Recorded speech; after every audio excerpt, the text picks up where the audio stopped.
Joy comes usually when things are going well. When, you got a nice present from somebody, you feel joy. When you are feeling in love, you are, feeling joy. When life is good, you feel joy. But so that joy, that happiness is dependent on things. But it's still this same rasa. But this joy can also come through humor. And humor is not dependent on things. Things can go very rough and be very bad, and still through humor you can laugh at it. You can feel joy. So in that way it's a very powerful rasa. And it's a bit difficult, of course, to talk seriously about humor, but I'll give it a try. Because it's very, very important. I mean, you can say that all the 5 pleasant rasas are the most important. You can say, what is the most important? Love is the most important. You can say, what is the most important? Courage is the most important. Without it, what will you do? If you don't have any confidence, what will you do? So that is also extremely important. And wonder is very important, otherwise it all becomes like uninteresting. But joy definitely is very important, and laughter is very important. So that's why I need to a little bit talk about it seriously, let's say. And in India, especially in the tantric way, they say that this joy is ahladani shakti, the power, the shakti, the energy of ahlad. So it is an energy that comes within, that is released in a certain way, in certain circumstances. And this energy quite clearly also has a physical base, in the sense that it is most present in young people, especially young girls like Radhe, the spouse or lady of Krishna. There especially this ahladani shakti is there, and young girls giggling for nothing is like the example to show this rasa in its most pure form. As an energy, it is related to the fire element. And actually, if you laugh, you will feel that. You will feel hot. You will especially feel that your ears are getting hot. But generally, you will feel this fire in you. So Pitta people who are very fire dominated, they can laugh very easily. They also can be angry very easily because of the same fire, but they also can laugh very easily and make good jokes. So this is a little bit the basis on an energy level. And laughter, joy, is seen as very rejuvenating, very healthy for the whole system. It's like a cleaning. In India, actually, many doctors, they have this kind of label hanging in the waiting room, saying that whatever I can do for you, I hope at least I can make you laugh. You can find that in so many waiting rooms in India. And this is very, very true, because laughter is very essential, not just in life, but definitely also for health. And it's a great help for digestion also. Like in my teacher's family, it's very usual that after the meal, after the food, everybody starts telling jokes. And it's only after a long time that I realized that actually they're doing it just because, it's very good for digestion. This fire helps your digestive fire. And when I said there is a pure kind of humor, then of course that also means that there is also a little less pure humor. Satire is still like a nice kind of humor, although a little criticism is there, but it's like a nice teasing way to say something which maybe needs to be said, and by making a joke out of it you can make it more light, and still then it is said and the message is passed on. And in this way, teasing between friends and family and people you love is a very important way of communication. and of teaching also. Harish Johari was doing that like all the time. All the time he was teasing us, tickling us, working with us in this way. So this is an important tool. It didn't always make it easy to be around him. After a while, you feel like, okay, you've said enough now, like it becomes a little hard to accept. But it was always, of course, with very good intention. He was not doing it to, make fun of you or, for his own personal fun. He was doing it, because that way he could tell you something. But sarcasm, of course, is a very different thing. Sarcasm is actually not hasya. It is also humor in a way, but sarcasm is either anger or disgust. Either, you are angry and you want to say it, but you put it in like a funny way so that maybe, you can say it, otherwise maybe you couldn't say it, and I'm not saying that's bad, but it's not pure hasya. And often it is also disgust. And then everything becomes sarcasm. Every joke becomes sarcasm. Very heavy jokes, like, So this is not what I'm talking about when I'm saying that humor is very healthy. And actually humor is very spiritual, because humor is always about maya. It's always about illusion. I mean, there's so many different kinds of jokes and different kinds of humor, but always it comes down to that. And actually you can relate that to the chakras. For example, people who are very first chakra motivated, they are mostly involved with security. They are very identified with the body. Their humor will be very, like, you could say, low.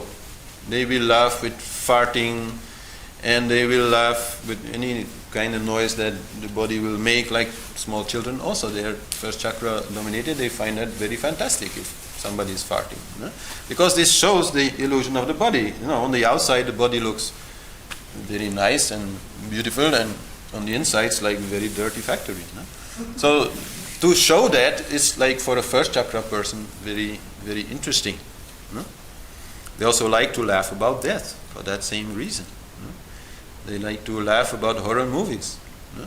They find it very interesting when somebody is, like using a chainsaw to cut somebody's head off. It's fantastic. So this is first chakra humor. Then second chakra humor obviously is about sensuality, sexuality, relationships, romance, this whole story. Then people who are very third chakra motivated, who are mostly thinking about, their public image, they mostly laugh when others' public image is destroyed. They like to laugh at other people's ego. They are mostly making the worst jokes, the most hurtful jokes, because they want to feel strong themselves by pushing others down.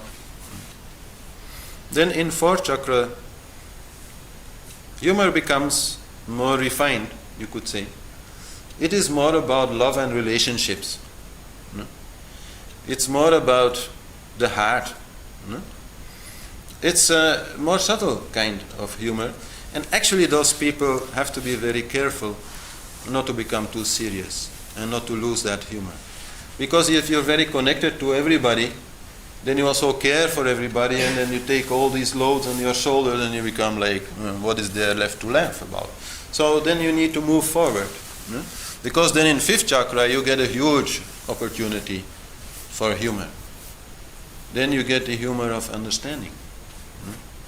And then you can see, like craziness. We are all a little bit crazy. It's quite funny if you look at it. It's quite funny if you start understanding why you are doing certain things. Or why other people are doing certain things. So that comes then in fifth chakra. Humor becomes really like very funny then. And of course there's no place where there is humor less in sixth chakra. In sixth chakra you're moving beyond the concepts.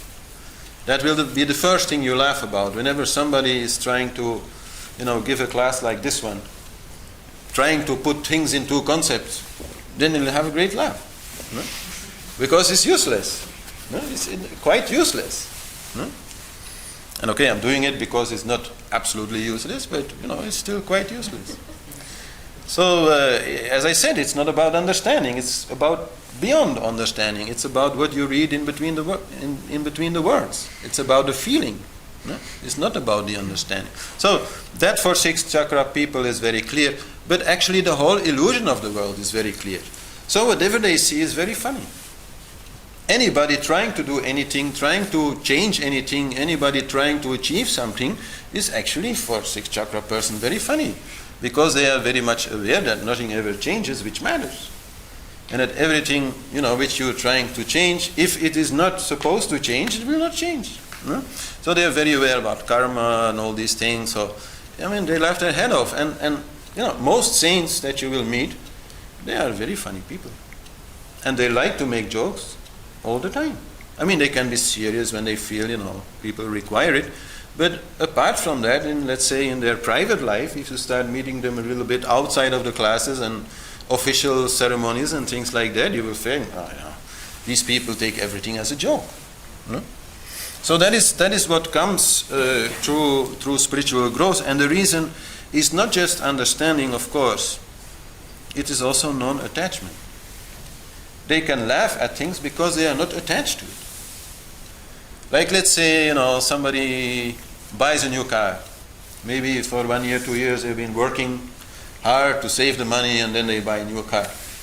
1 week later, they crash it. So actually, this is very funny. Especially for a sixth chakra person, it's very funny.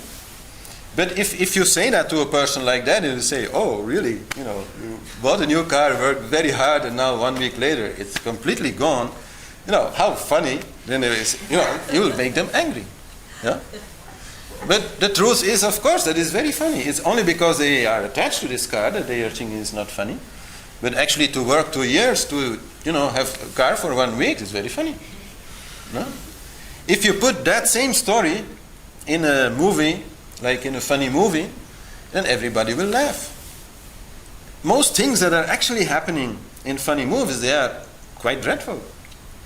Like maybe somebody is there and they are driving very fast with the car because they have to get somewhere in time and they are almost too late, and then because of that, because they are trying so hard, they make a mistake and then they crash the car and then they're even much further away from getting there in time, and everybody laughs. Well, actually for them it's like supposed to be very hard, but because they make funny faces and say funny things and and everybody laughs. But the truth is that all these things are very funny. No? And life is very funny. Relationships are very funny. If you look at it in a detached manner, if you are not invested in it, if you are not attached to it. No? This is like, okay, now I'm making this movie for YouTube. But maybe some reason or other the camera could fall out, could stop working. And then, I have to do it again. No? Hey, it's very funny. It's very funny because, it's a drama. It's a whole, don't you see that? Like, it's whole life is just a game. No? We do all these things, but it's just like entertainment. No? So laugh. No? So for sixth chakra people, this is a little bit more easy maybe. But the main thing to learn is that apart from some people who are just like born comedians, some people have this talent, of course, not everybody has that. But still, remember that always there is something to laugh about. And you have to be a bit sensitive about what people will find, is indeed funny. But always in a situation there is something funny. If you start looking for it, always you will find it, because always there is some game going on, some illusion going on, somebody, resisting reality, you could say. And the ego there is the most important one, of course. The ego is the main illusion, always. So the thing is that, I said in the beginning, this joy, it comes by itself if life is good. But okay, life isn't always good. But then how can you create it? By making other people laugh. You cannot so easily like say, oh, now I want to laugh, I'm going to laugh. No? They do this kind of laughter yoga classes, and then of course somebody is there in front who knows very well how to laugh, like in a very funny way, and then everybody laughs, and laughter is very infectious. So if some people in a corner, they start laughing, then other people also start smiling and thinking, what's happening. So this is very infectious. This is actually true for many emotions, but with humor it's very much like that.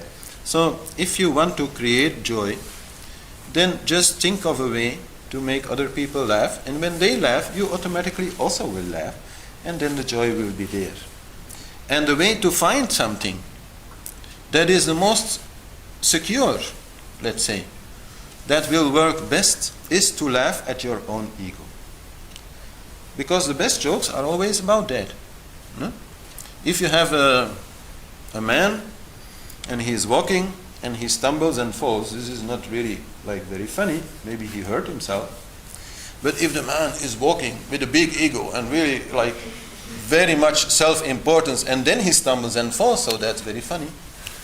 So you just have to do like that. You just have to point out your own little game, your own little ego, and make a little fun of yourself, and other people will laugh. They will not feel, in any way like threatened by it or insulted by it, because you're laughing at yourself, and then you can make them laugh. Many comedians these days, actually, they forgot about that. And they only laugh at other people. They laugh at famous people, politicians, or other famous people, and they make jokes about them. But actually the best comedians are like, Charlie Chaplin and many others who are able to, create a funny figure and create some fun by laughing at themselves. So this is creating the pure humor, the pure joy, which is the most entertaining. And sometimes maybe other people are simply not around, and you feel that a little more joy is needed. Then still you can also laugh at yourself. Many ways are there, but like something I've said many times, I think before, Om, no problem. Om, no problem. To just recite this very, important mantra, like 5, 6, 7 times. One time is maybe not enough. If you're feeling bad, but 4 times, 5 times, 6 times, 7 times, 10 times, you will laugh. You will laugh because it will all look completely ridiculous. Both the problem and the solution. So you will be able to laugh. So that is something to exercise. And as I said, exercise of humor as a sadhana is difficult to maintain for any long period of time. Although there were some people who have done that.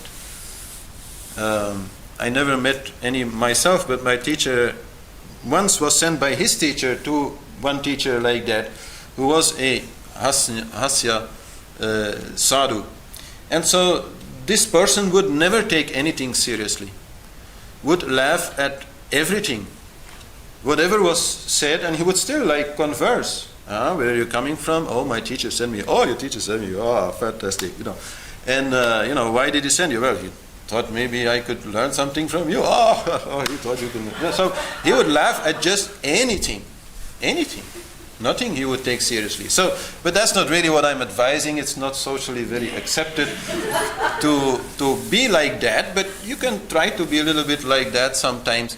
But the main thing is, if you feel that you are getting a little too serious, if you feel that you are losing this joy, if you feel that you are getting a little unhappy, make yourself laugh.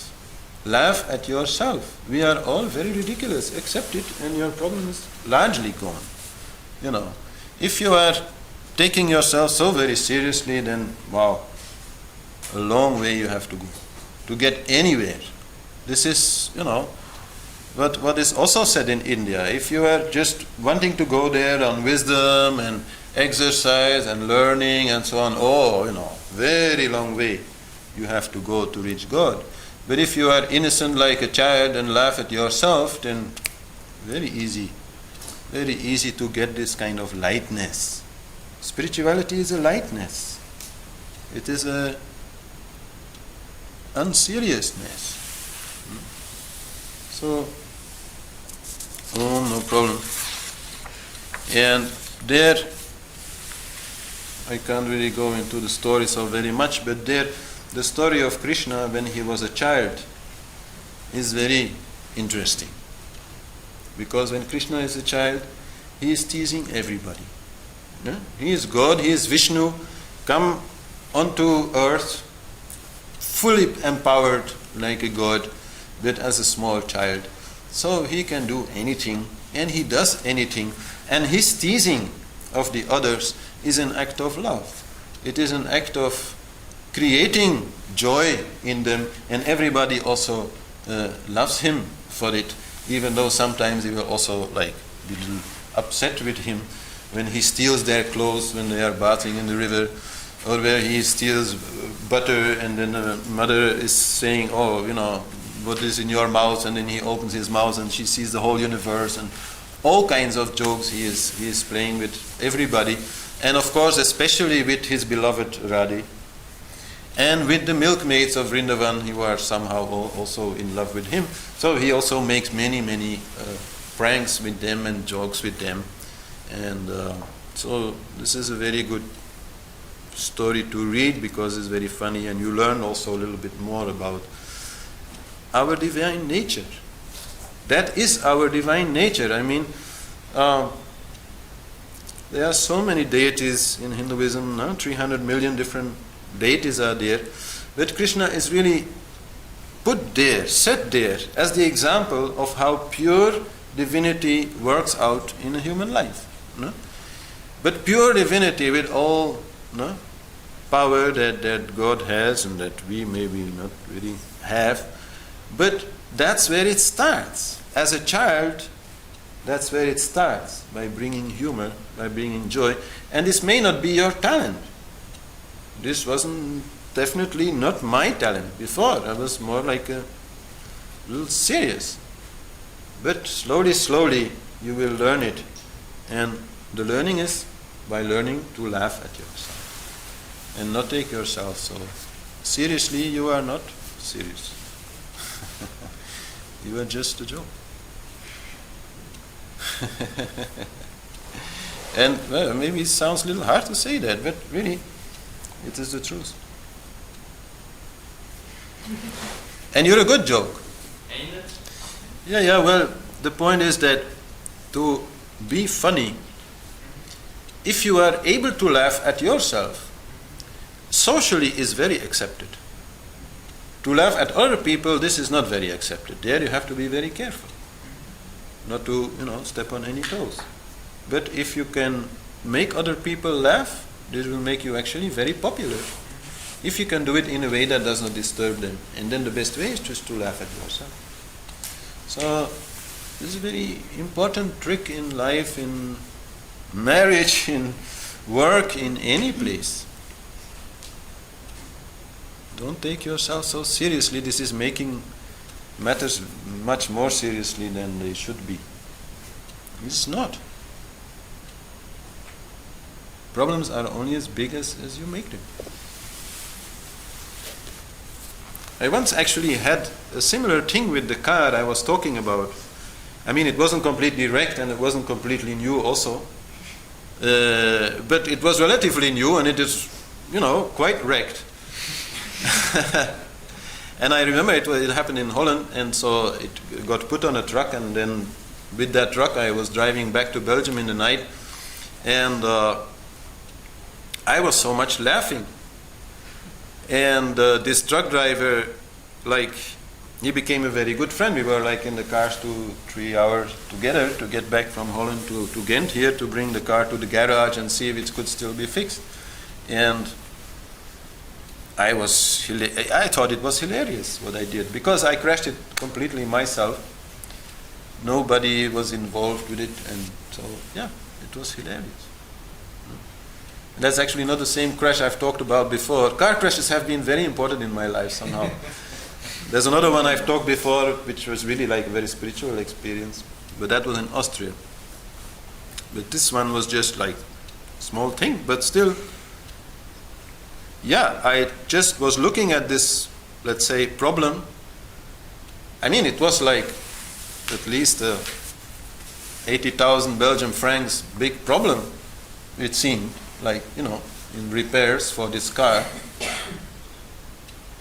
And I just realized, okay, I can cry or I can laugh. So I choose to laugh. And the guy was like, not used to that. He was used to sitting in that same truck with people with a wrecked car in the back, and the people were crying or at least feeling very sorry for themselves or depressed or He was worried whatever. that something happened with you in the accident. Yeah, maybe. Yeah. But so it's a choice, and really there, I don't really remember when that was. But it was like been like 12, 15 years ago, something. That changed it for me. Whenever some big problem comes, this is my first reaction. I laugh. I know I have no option. I mean, I can cry, yes. And that really helps. That really helps. Because this big problem at that time, how big is it? You just take a small time, and money anyhow comes and goes, and money is very strange.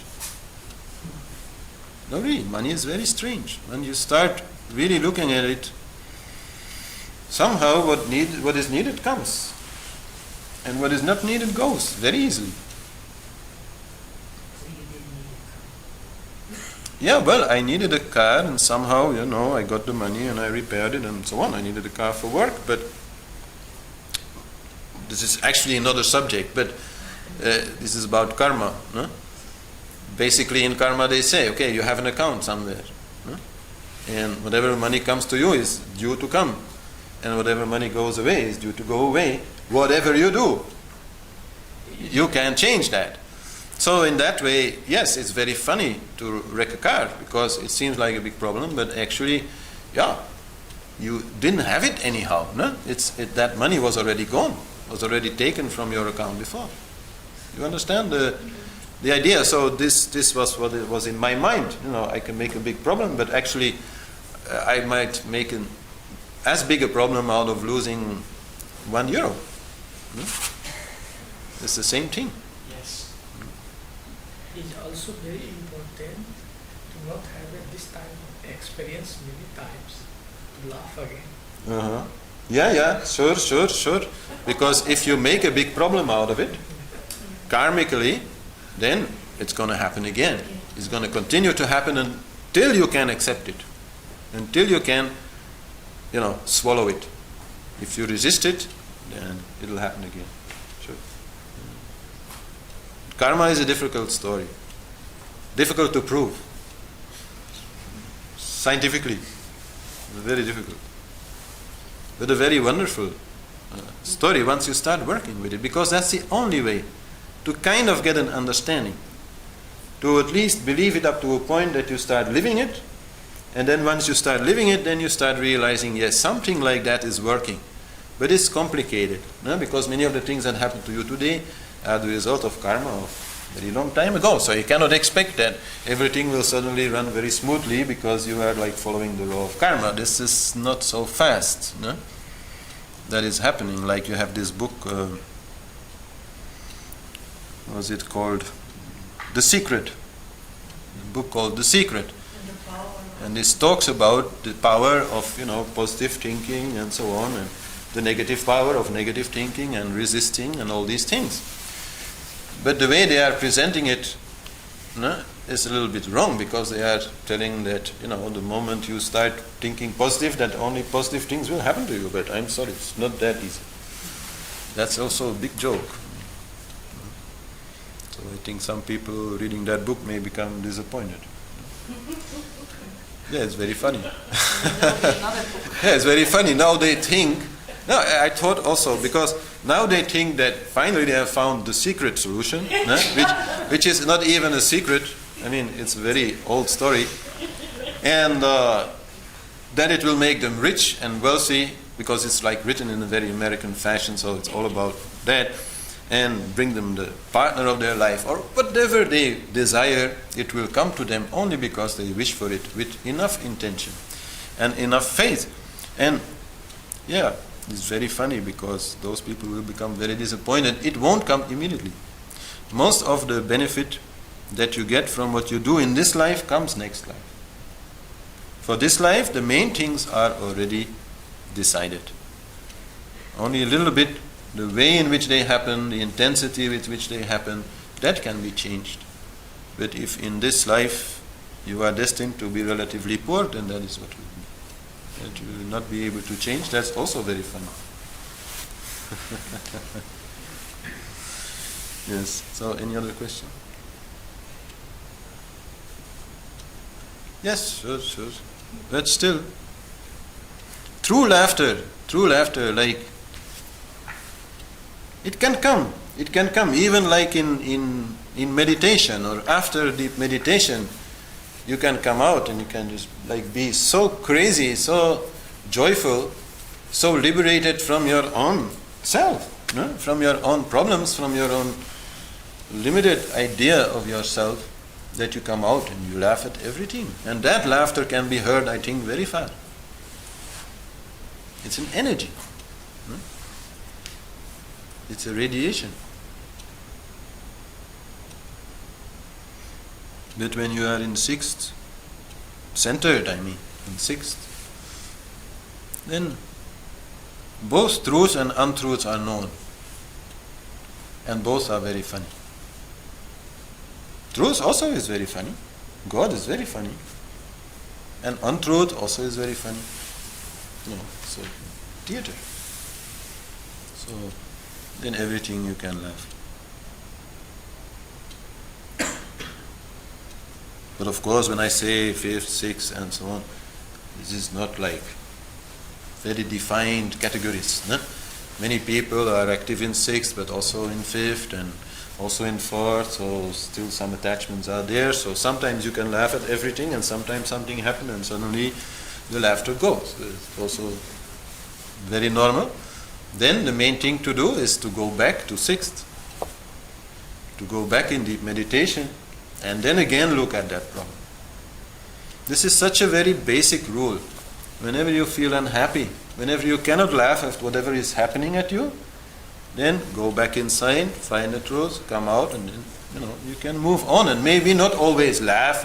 It's not always that easy, but at least move on with a positive attitude, and then you can do the right thing. This is a very, very basic rule. Whenever you feel in trouble, step out for a moment, find as much peace as you can, and then again move on. Yeah, sure. Otherwise it would be very easy. Yes. If it would just be about understanding, then it would be very easy. Like God, cosmic consciousness, all these things are very simple to understand. Very simple to define. What is yoga is very simple to define. But to accept it, that's different.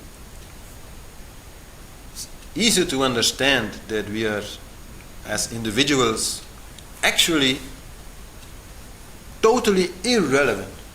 It's very easy to understand. You just have to lie down and watch the stars. And then immediately you understand that you are totally irrelevant. You are just like, nothing. In a huge something.